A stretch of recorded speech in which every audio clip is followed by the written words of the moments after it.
Hi, Darren Mangum here, securities attorney, law firm of Mangum and Associates. Thanks for watching my YouTube channel. Um, Today, I wanted to talk about beneficial ownership information compliance reporting obligations under the new Financial Crimes Enforcement Network uh, regulatory scheme that has thrown a pretty wide net. For pretty much any, I mean, if you're any sort of U.S. entity, even if you're based in Puerto Rico, like I am, like our law firm is, you're still under a U.S. Jurisdiction. I mean, there's a number of exceptions, but for the most part, this is the year that this new rule, reporting obligation, is going into effect, and it's a wide net. I mean, it really covers any company. I mean, there are a number of exempt entities which we can cover, um, but you're basically, hey, if you're basically a U.S. company, you're going to need to file this report. And again, we're primarily securities lawyers, but we'd be happy to help you file your filing with the with FinCEN, the Financial Crimes Enforcement Network branch of the U.S. Treasury. Um, but basically, you've got to report all of your beneficial owners of your company or of your fund.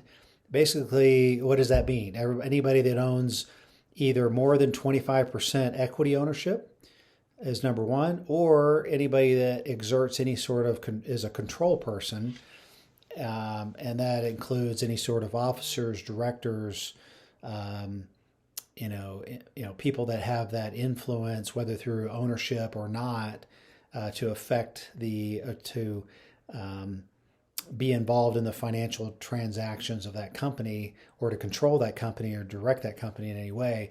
Those people need to file this report. Now, it's not super complicated. It's not super detailed, but still, it's a big sea change, I think. A lot of this information is maybe public information, possibly public information already, but for the most part, like a lot of your major shareholders, a lot of aside from what's filed at the Secretary of State's office in most states, like who's an officer or director, they want to dig down deeper in who's behind all these companies, right? Now, I mean, you may disagree with it. You may say, hey, this is Big Brother, big government overreach, which honestly it probably is.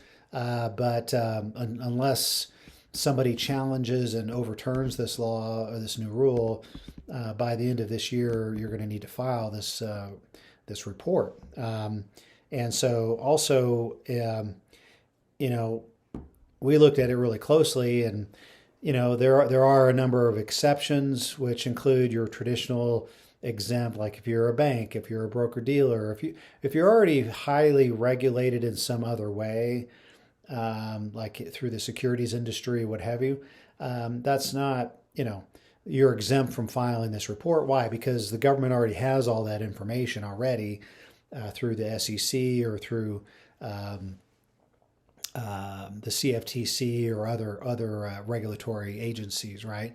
And so really the big impact of this, it really impacts a lot of private funds, because a lot of our clients are private funds, and so it does, you've got to drill down and say, okay, who can control this fund, who's got a large ownership stake in these funds. There is an exception for private investment companies under 3C1, 3C7 of the Investment Company Act, but only if those funds are also managed by a registered investment advisor or a regulated person, then you're exempt, right? But if you're your traditional private fund where you've got a general partner that's not a licensed rep, or not a registered investment advisor, or somebody like that, then yeah, this reporting obligation is coming into effect.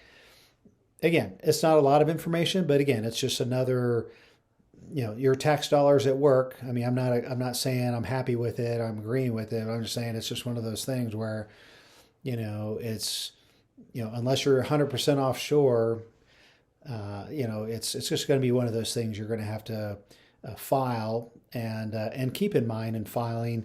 Now there are a number of other exemptions where if it's like a company that has existed for a long time. I think it's before 2020, and it's no long. But if it's no longer active, no longer in business, and then there's some grandfathering going on there. But if it's active business, especially if it's a new company, new business, you're just going to have to, it's just going to be one of those things you've got to do. It's like, oh, I got to file my Form D with the SEC. I got to file my tax returns, and oh yeah, by the way, we also have to file. With the Financial Crimes Enforcement Network.